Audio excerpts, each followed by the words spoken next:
In this story, OP's husband left her for another woman, but since things aren't working out as well as he hoped, he wants to reconcile with OP.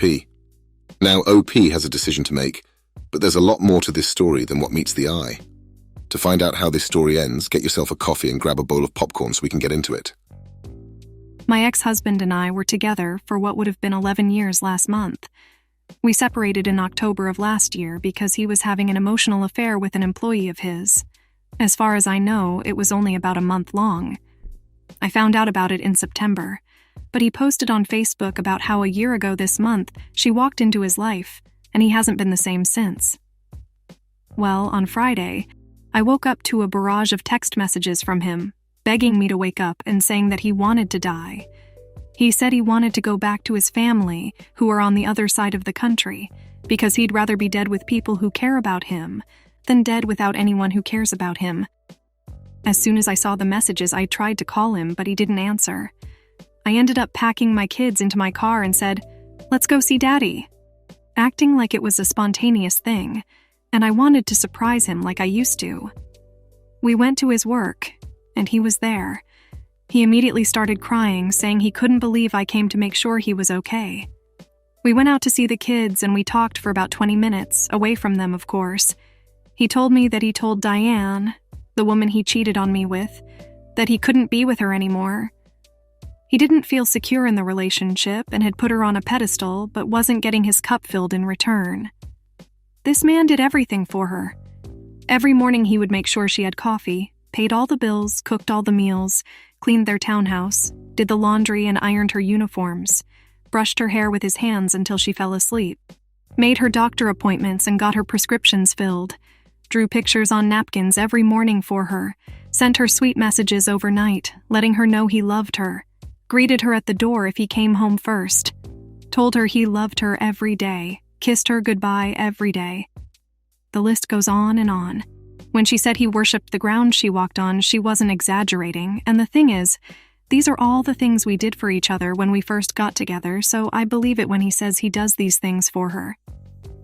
The thing is, he said that she doesn't do anything in return for him.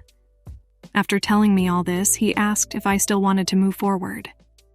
I want to add that about a month and a half ago, he discovered she was talking to another man at 3 a.m. This other man was telling her she was beautiful. He was flirting and asking to see her naked, and she wasn't exactly saying no. She also told the guy that she had a boyfriend who worships the ground she walks on. My ex-husband called me and told me about it, asking me if he could move back in but stay in the basement. He had no intentions of reconciliation at that time. I said yes because it would be beneficial for both of us financially, and the kids would love to have him around again. Since he moved out, he's been working almost every single day in order to pay his rent and support Diane. He told me recently that he did a lot to help her improve her credit, and that caused his credit to tank, and he'd spent years improving it. He's barely seen our kids since our separation, and anytime he would see them, he'd have them for a few hours. Or if he came for some activity of theirs, he'd rush off as soon as it was over, because Diane would accuse him of cheating with me. Anyway, the next day they reconciled, and he decided to stay with her. Whatever, I wasn't expecting anything to come out of it really, but it would have been nice to have an actual co-parent in raising our children. Fast forward to now, and he's asking me if I'm still interested in reconciliation. Back in February, I asked him to move back home, and told him that I loved him, and forgave him for everything. I know that he was wrong to have an affair, but I'm not blind to my faults in our marriage. I would never have cheated on him, but the divorce itself wasn't that big of a shock. We were so happy at one point, but lost the spark after having our first child, and drifted into complacency, practically becoming roommates. I wasn't there for him when he needed me the most, and he wasn't there for me when I needed him.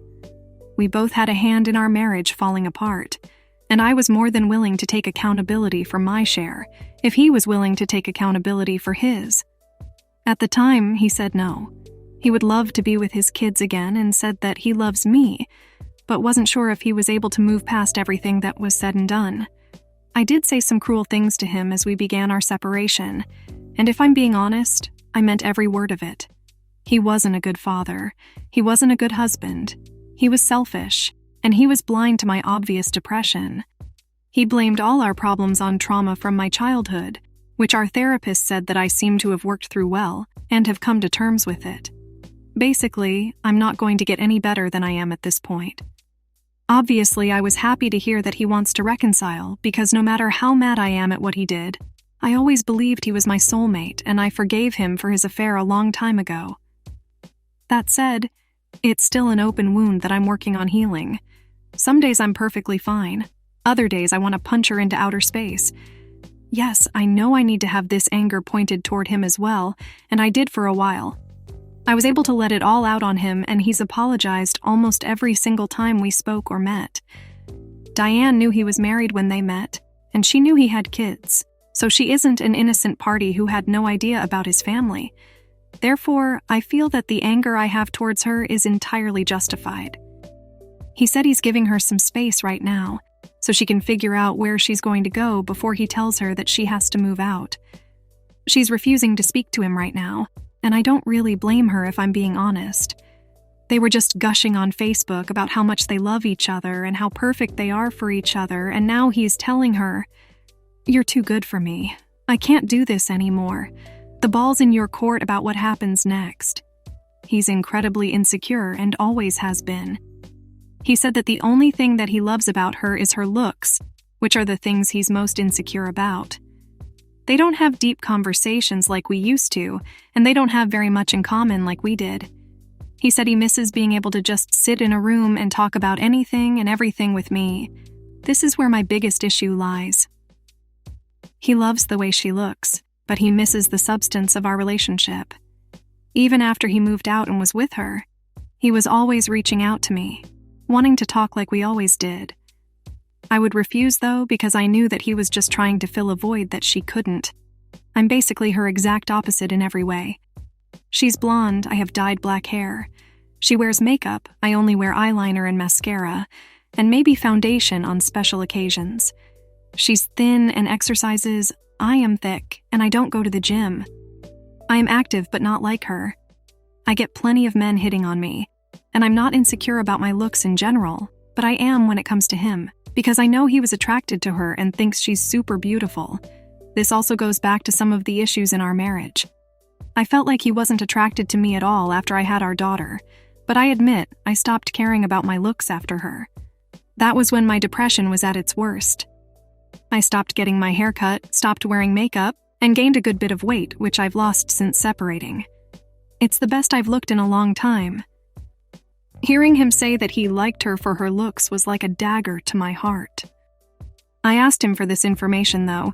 He didn't just offer it, so it's my own fault that I have it now. I just don't know what to do with it. We agreed that once they're done officially, we can start our relationship from scratch, but I'm worried that I'm his second choice. I wonder if she would have bothered to show him even a second of affection and love. He wouldn't have ever thought about coming back to me. He said that in the almost year they were together, they only had sex 5 times, and he would have been happy if all he got from her was sex once a week, but she wasn't doing that for him. I love him, and I'm happy to reconcile. I'm just worried that he doesn't actually love me like he says he does, and only wants to come back because he knows that it will fix most of the stresses in his life. He says he knows what he has to do to make me happy, and is prepared to do those things if I was prepared to do what I needed to do to meet his needs too, and I'm 100% ready to do that. I know it's going to be hard, and it will take a while, but I have hope that we'll get back to where we were before everything went to hell. I guess the reason for this post is to document possibly the dumbest decision of my life, or the best decision. Either way, I just want it out there. If anyone has any advice for me moving forward, please feel free to give me it. I know most of you are going to tell me that I'm stupid for this, but from the experience I've had with dating, some men in my area aren't any better than my ex. I recently found out one guy I was dating, who I broke it off with when we decided to reconcile, is engaged. Another guy I dated back in February is married, and he told me his kid's mom was dead. So yeah, I don't see how getting back into a relationship with someone I already know everything about can be much worse than trying to build something with someone who's probably a lying scumbag that I know nothing about. I never hated my ex. We never argued, and there was never any animosity between us, so our kids never did. And we'll never grow up in a toxic household with parents who despise each other. If anything, we were angrier with each other once the separation happened, compared to when we were together. Even if we don't fall madly in love again, this is probably going to be the best decision for our kids in the long run. Upon going through this story, it was pretty obvious to me that OP's ex-husband only wanted to come back to her because his new relationship isn't what he thought it'd be. When people cheat on their partner and they have this seemingly amazing experience with this new person, the reality of being together is often very different. What's also horrible about OP's ex is that it seems like he abandoned his family to be with a woman who doesn't even appreciate him. When it comes to people cheating on their partners, I understand why people are angry at the person they cheated with, but in my opinion, they don't owe you anything. I don't think it's a good thing for someone to hook up with an individual who's involved, but it's the cheater who made a promise to their partner, not the other person, so it was their job to protect the relationship. Will this story have a happy ending? Who knows? Some people are able to work things out after cheating. However, in this situation, it seems like OP's ex came back because he gambled on the unknown and lost. Anyway, let's see what's being said in the comments. Winterfront says, "He only wants you because she isn't what he expected, not because he wants to be with you. Don't be foolish and take him back. If she was having sex with him and giving him support, he wouldn't even be asking you for reconciliation. All you're doing is showing him that he can walk all over you and you'd take him back. Don't take 20 steps back. He made his choice, now he can live with it. He just wants to be mummied. Taking him back is not what's best for your kids. All you're showing them is to take being disrespected, lied to, and cheated on. It's embarrassing. Stop being his emotional support and let him face the consequences." Rub Specialist says, "Based on all your posts and comments, he was a terrible cheating husband. If you believe it was only an emotional affair, you aren't facing facts. He's been a horrible father. He left you for this woman, gaslighted you about what it was, and this is the second time. He abandoned your children for her to the point that your daughter wanted to die and was sick over him. He was historically a horrible husband, 2 divorces, and older children who he abandoned. This man is 23 years older than you. He started your relationship when you were 18, which is beyond creepy and inappropriate. His relationship is falling apart. He's dead-ass broke, but you somehow think this is okay. Please value yourself enough not to take him back, not to expose your poor children to his nonsense again. This is not a healthy relationship, and it's not what you want to model for your kids. Is this what you want your daughter to think is acceptable and what she should want? Or for your son to believe that this is how a father should behave, that being a deadbeat cheater is okay? I'm being blunt because if it was just you, it would be bad, but involving your children is just awful." This last Redditor mentioned things that aren't even present in this story. However, OP shared this information through other posts and comments regarding this story. After skimming through some of it, I'm much more skeptical of her ex-husband than I was in my previous comments. I hope you enjoyed today's episode of Coffee and Popcorn, and I can't wait to see you on the next one.